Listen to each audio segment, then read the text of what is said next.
The last 2 weeks before a show, what's better, TREN ACETATE or HALOTESTIN, or should you take both? Stay tuned.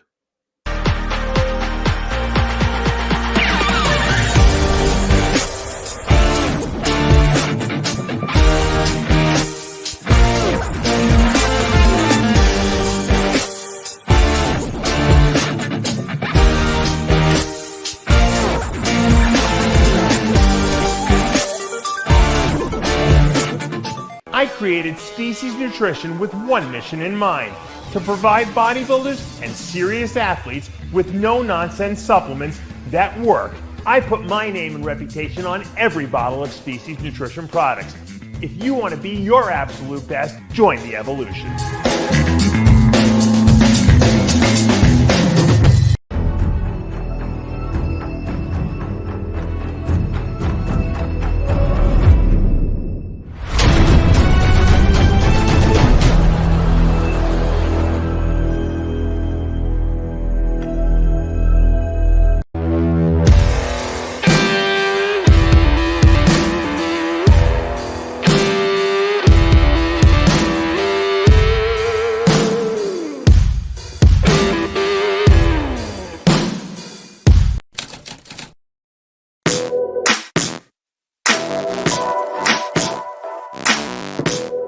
RX Television, RxMuscle.com. This is Ask Dave, your 30-minute question and answer show with Dave Palumbo. We're going to jump right into the questions. The first two questions on the show from the Dave Palumbo Experience app. First question, Dave, I'm 67, competing in my last Masters Pro Show in November. Your view on taking Halo, when and how much max?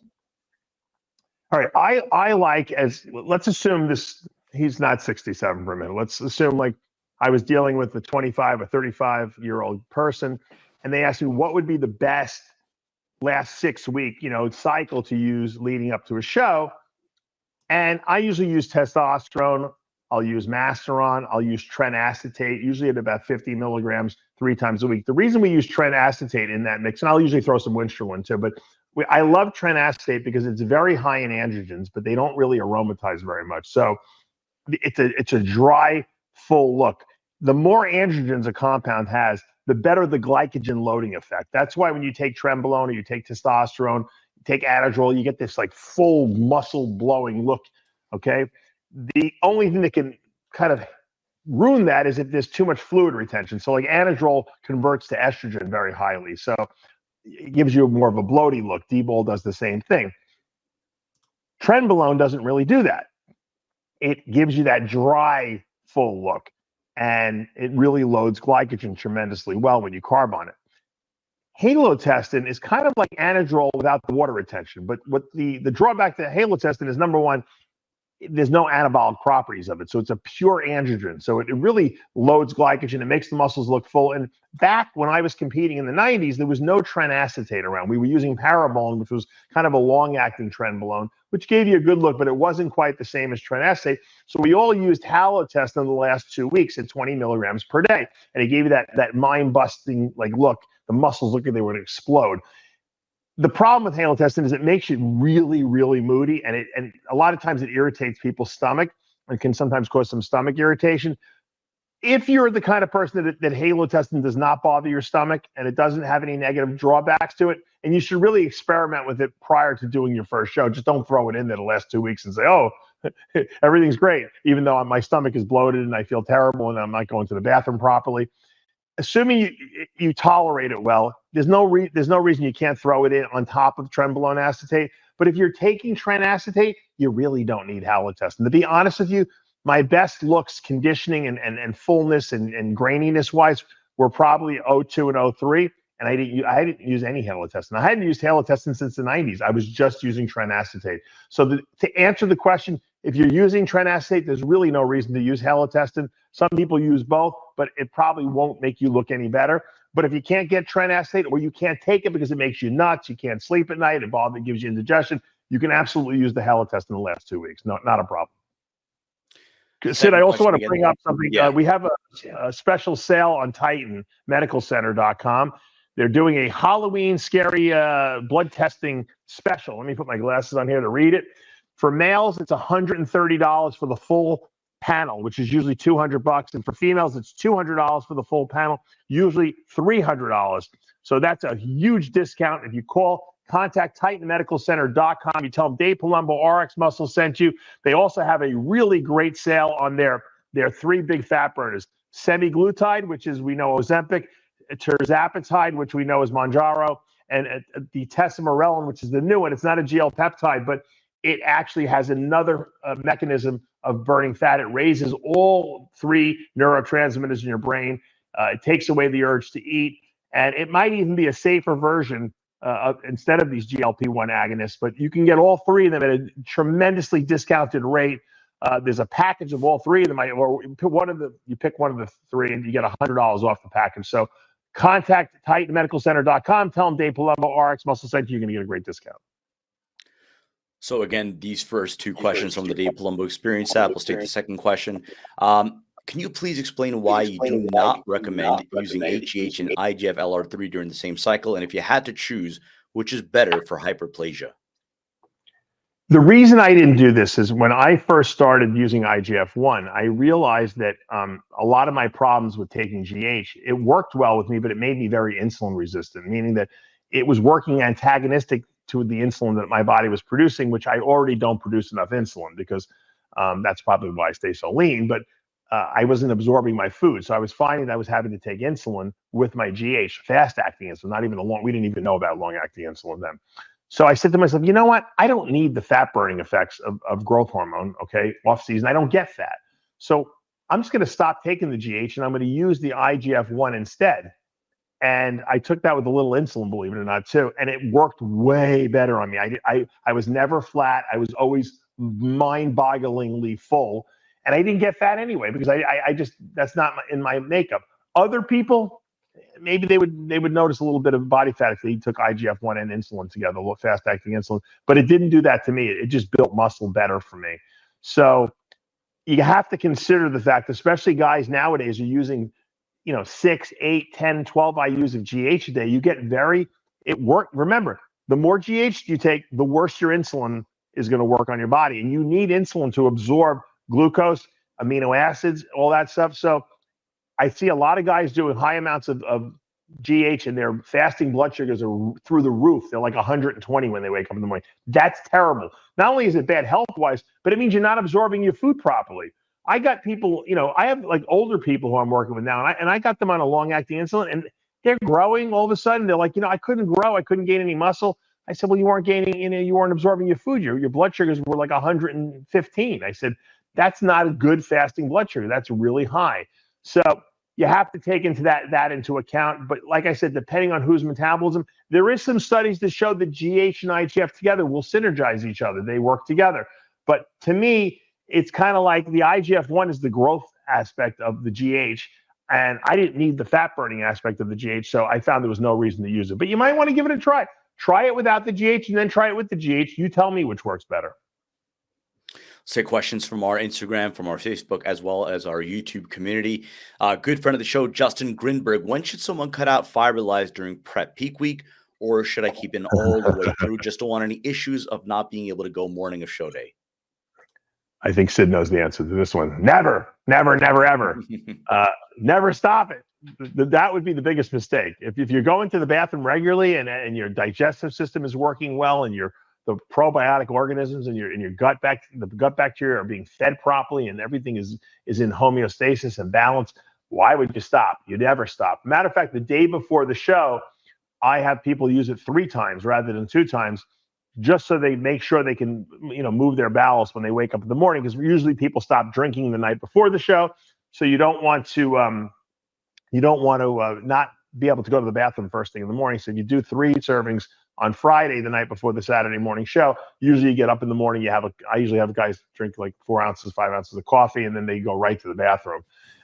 Obviously you can't do FIBERLYZE the morning of the show because you're not drinking, but you can do it. What I usually do is I'll go the whole day without it, and then the night, after you eat your cheat meal after the show is over, before you go to bed, you'll take a serving of FIBERLYZE. But obviously, you wouldn't take it the day of the show. I guess somewhat related, another good friend of the show, Austrian Powers, Leo Meyerhofer. Why psyllium husk best at night and not let it swell in oats or else and chug down immediately and letting it swell inside the stomach rather than before? I mean, I just don't.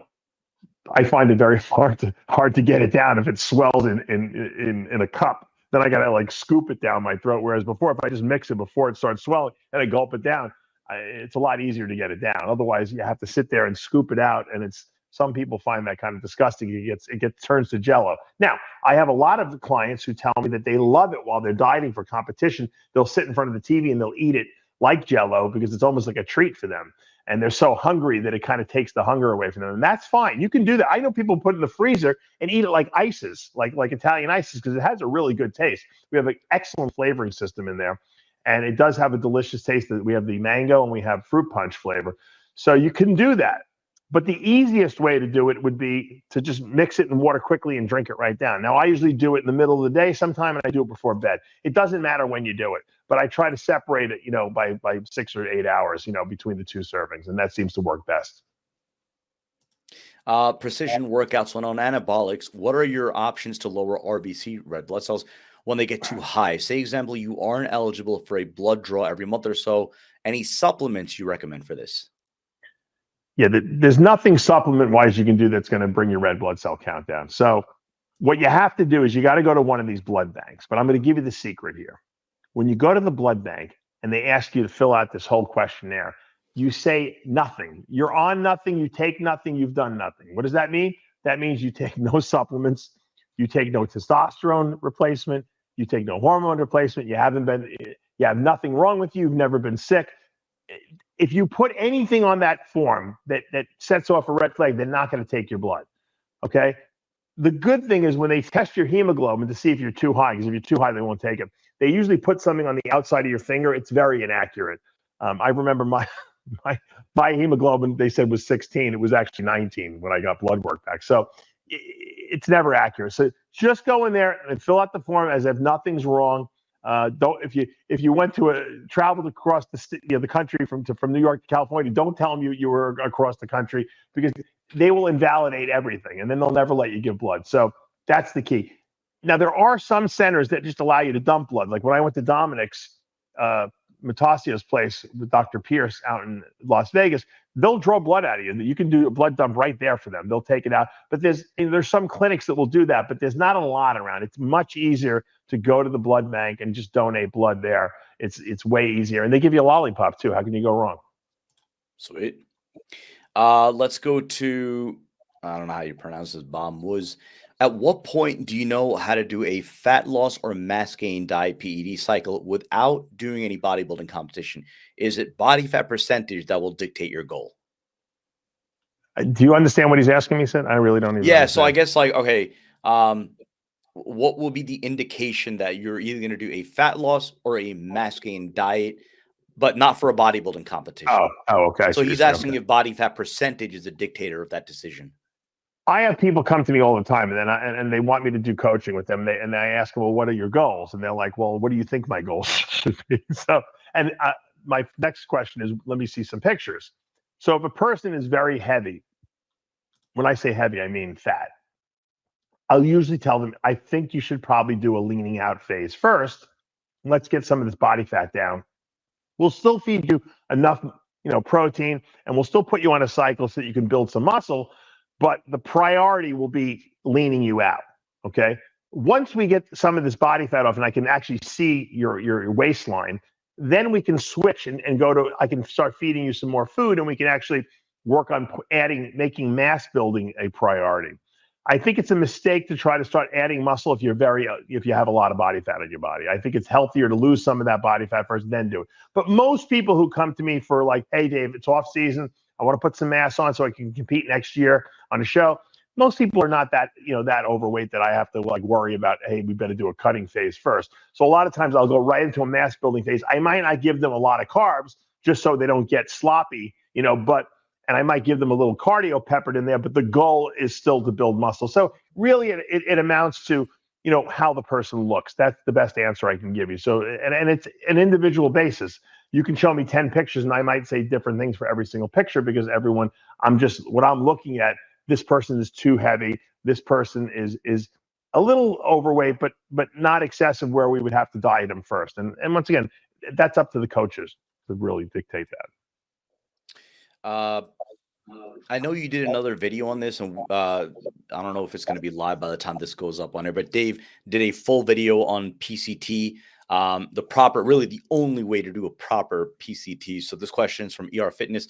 I've been blasting and cruising for 5 years. I know it's time for a break. How do I come off without completely crashing and feeling like garbage after being on for so long? I know you don't like cruising. Yeah, you're right, Sid. I did a great video purposely because a lot of people have been asking me about this and saying, how do you deal with it mentally? And I did not only a science-based video, but it's very motivational too, to let you know that what it takes to be a bodybuilder. If you want to be a top-level bodybuilder, you're going to have know how to take drugs and eat properly and train properly, but you're also going to know how to have to mentally deal with the fact that you have to come off cycle at least once a year and clean out for 8 weeks. And I go through the whole process of HCG for 2 weeks, Clomid or Nolvadex for 2 weeks, and then 4 to 6 weeks where you're off all drugs because you have to reset your androgen receptors. I know people want to try to make up cockamamie stories about more steroids increases androgen numbers, receptor numbers. It's bullshit. Okay, when you take away anabolics and the body senses that there's no testosterone or anabolic steroids around, the androgen receptors say, we must not have enough androgen receptors. We need to increase more. And that's why going off restores androgen sensitivity. What it really is doing is increasing androgen receptor density, meaning that your body's now producing more androgen receptors because it's trying to look for testosterone or androgenic molecules that can bind to it. If there's none around, the body says, oh, we must not have enough receptors. And it keeps making more and more and more. Now, that doesn't go on infinitely. It stops after a couple, several weeks. But it's always nice to clean out, restore androgen receptor density, and then when you go back on, you get a very strong response. How do you deal with it? Do you want to be a bodybuilder? You want to be the best bodybuilder in the world? You have to deal with it. The strong bodybuilders have never stopped. My training was just as intense, maybe not as heavy, but just as intense when I was off cycle as when I was on. My eating was even better when I was off cycle because I knew that the food intake that I was taking and the supplements that I took in were even more important now because I wasn't on all that anabolic aid.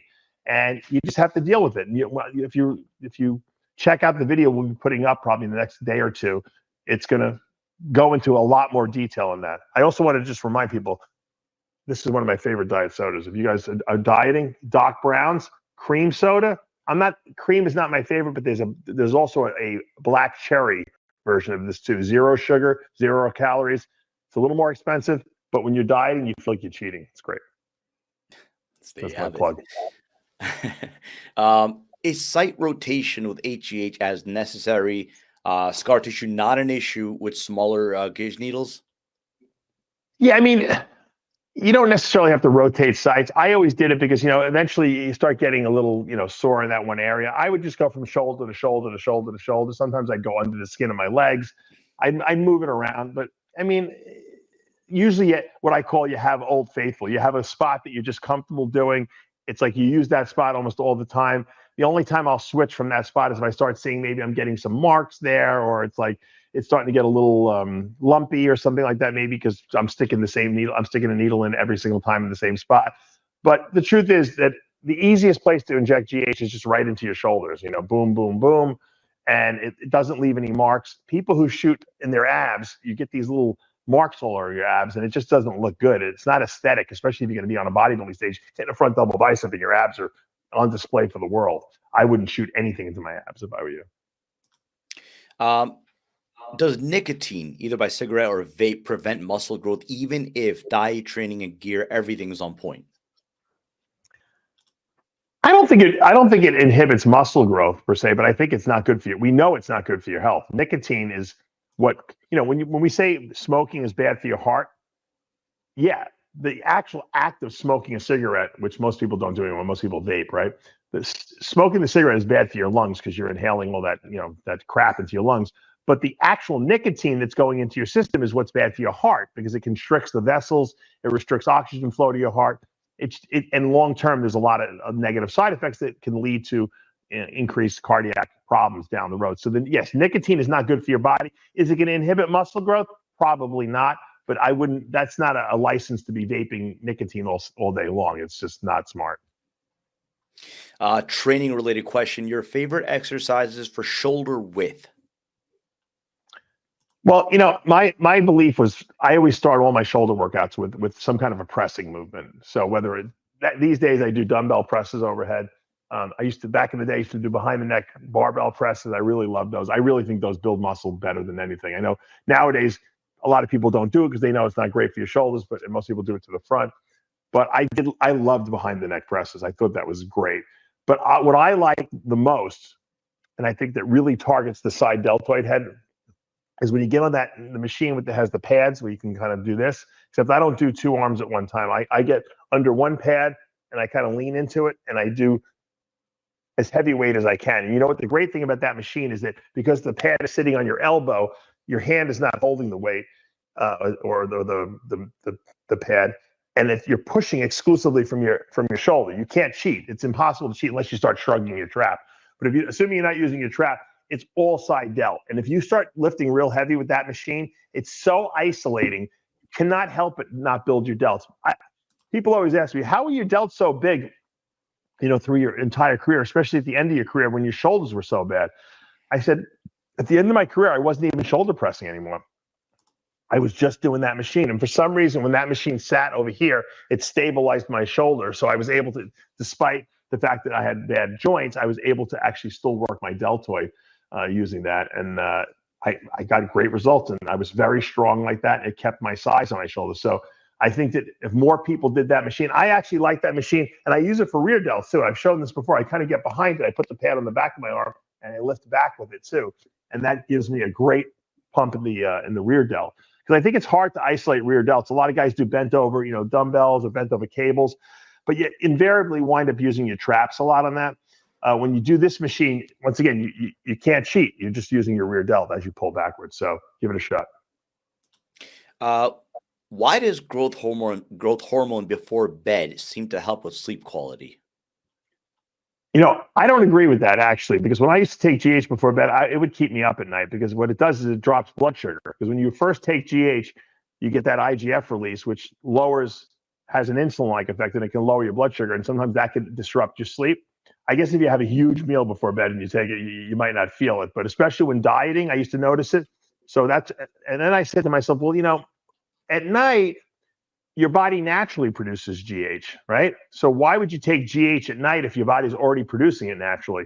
When does your body not produce GH? Well, it doesn't produce GH in the morning. The morning is when you're the most catabolic. You produce the most cortisol, the most catabolic hormones. So I said, you know what? Let's neutralize that catabolic state. Take the GH in the morning when your body naturally would not produce it. And that's the best time. So that's when I have most of my guys take the GH first thing in the morning when they wake up. Because GH is naturally produced mostly after training and at night. So I think that's the silliest time to take it, really, if you think about it. I haven't heard about this question since high school. 21s. Do you think 21s are better than full extensions and contraction? You know what 21s are, Sid? Hell yeah. I used to do them in high school. 21s are what you do bicep curls, like 7 here, and then full 7. But, I never did well with high reps type sets like that. I always overtrained very easily. And I found that I would start cheating and my front delts would hurt me. And I never really did well with those. I do better with using unilateral movements like dumbbell curls or cable curls, one arm at a time. Whenever I do two things with biceps, I never felt it. I'm sure if you ask Lee Priest the same question, he'd say he loves barbell curls because he's got really short arms. So for him, he really hits his biceps really well when he's doing those short range movements. So it really depends on your body.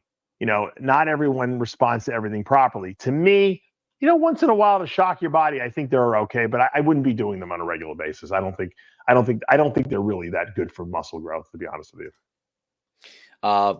Female bodybuilding related question. For a natural athlete, best ways to get that dry and hard look for a natural female competitor?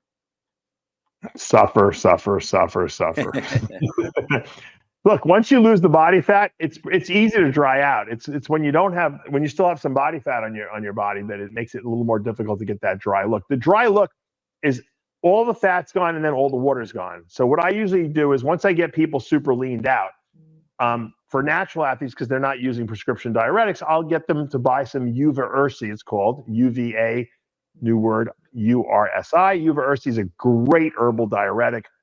I used to have a product called Aqualize, and it was great, but we just didn't sell enough of it, so I stopped producing it. But Uva Ursi, I have them do 800 milligrams with each meal the day before the show, and it dries them out really well. I'll usually have them stop drinking maybe about 12 hours or before they get on stage, and just go down to tiny sips of water to get their pills down and stuff like that. And it usually dries them out really well. I mean, I kind of use almost the same protocol with natural athletes as I do with, athletes who are enhanced. I just used the herbal diuretics instead of the regular diazide. The process is the same. If you're not lean enough, okay, and you get on stage and you're like, I don't know why I'm not drying hard enough. Well, because you're not lean enough. Lose all the fat. If you lose the body fat, it's a lot easier to get a drier look as a man or a woman. Natural or not natural. Take one or two more questions. Who do you think is the best up-and-coming bodybuilder that no one or very few are talking about? It's a tough question. I think that, Martin Fitzwater was my dark horse for the Olympian. I think he really showed up and produced exactly what we thought he was capable of. I mean, this guy ostensibly beat Nick Walker at New York Pro. Even though he didn't get the win, he really looked better than him. And he showed up here and he beat Andrew Jack. Think about that, who we were kind of touting as the next Mr. Olympia. He was fourth place there, and a lot of people felt he could have beat Derek. So he's probably he's the new guy on the block. He's the guy who could shake up this lineup. If he puts another 10, 15 pounds on over the next couple of years, I think he's going to be super dangerous. I'd put my money on this guy. This guy is a hard worker. He's loves bodybuilding. Obviously, you can't count Andrew Jack, but I think Andrew Jack is on the list of people expecting to see some great stuff. And we're going to see Andrew battle Sampson at the Arnold Classic in a couple months in March of 25. So did Martin decide if he's going to do the Arnold or not? So for the time being, Martin is going to be doing the Prague Pro in November. So weekend in November, 16th and 17th. Yeah. So it's going to be, right now, all we know is going to be him and Rubiel Mosquera. So that's another nice test for Martin as he tries to get his early. Yeah, I think he'll take out Rubiel pretty easily, I think, and he'll probably get that qualification for next year's Olympia, which is a smart move. I was going to ask you, Dave, what about the guy you saw in Pittsburgh? What's his name? The High Show or whatever. The guy that, again, like if we're talking about someone that's on the come, that again, maybe the general bodybuilding public does not know of yet. You saw him in person. What do you think of his future prospects? Yeah, I think he's going to be really good. I don't think he's ready to win the Olympia yet, but I think he can definitely, shock a lot of people when he really comes into his own. I don't think he's there yet, but he has the potential to be another one of those guys. But I'm talking about guys that are kind of right at the cusp of greatness. And I think what Martin probably wants to do is qualify for next year and then take the whole year off and focus on the Olympia, which might be a smart move on his part. Let these other guys battle it out at the Arnold, tire themselves out. If he puts on another 10, 12 pounds of muscle, he could, be battling for the title next year, possibly. So smart move. Take one more question. We do get a lot of questions about recovery in general, but this one is about recovering from surgery. Is there a good PED protocol that you recommend for recovering from surgery? I feel like someone just asked me this question recently, but I put everyone on the same protocol, whether it be a recovery from surgery or recovery from injury, because let's face it, surgery is an injury, right? They're cutting into you, so they're injuring you and repairing something more than likely, or taking something out, and you have to heal from that. So, and I've been really touting these peptides very highly because I really love the BPC 157. I love the TV 500. I like BPC 157 better, but you can use both. 200 micrograms of each daily will tremendously help with healing. I think they're way better than GH at healing injuries and stuff like that and wounds. So I would absolutely kick those in. Once again, if you want to use a little GH, you can use 1 or 2. I use a GH a day. That's not going to hurt as well. I have people take my V mineralized formula, 5 pills twice a day, because you want to give your body all the vitamins and minerals that it needs, because that's important in healing. You should absolutely be taking 1,000 milligrams of vitamin C 3 times a day, because that's important in the production of new collagen and connective tissue, which is obviously important if they're going to make an incision in you, or they're going to be doing anything to joints and connective tissue. And if there is a joint and connective tissue repair, you want to take RxMuscle too, because you want all the raw materials of the tendons, ligaments, and cartilage. And you'll take 5 pills of RxMuscle twice a day as well. And if you do that protocol, and it's not that extensive, that's going to really speed up your recovery. Obviously you want to eat enough protein, enough essential fats in your diet as well, and get enough sleep too. That's imperative in healing. But in terms of supplement stats, I think that's the way to go. That's going to do it for this episode of After Hours, breaking down the whole situation between Mike Van Wyck and Jeff Nippard.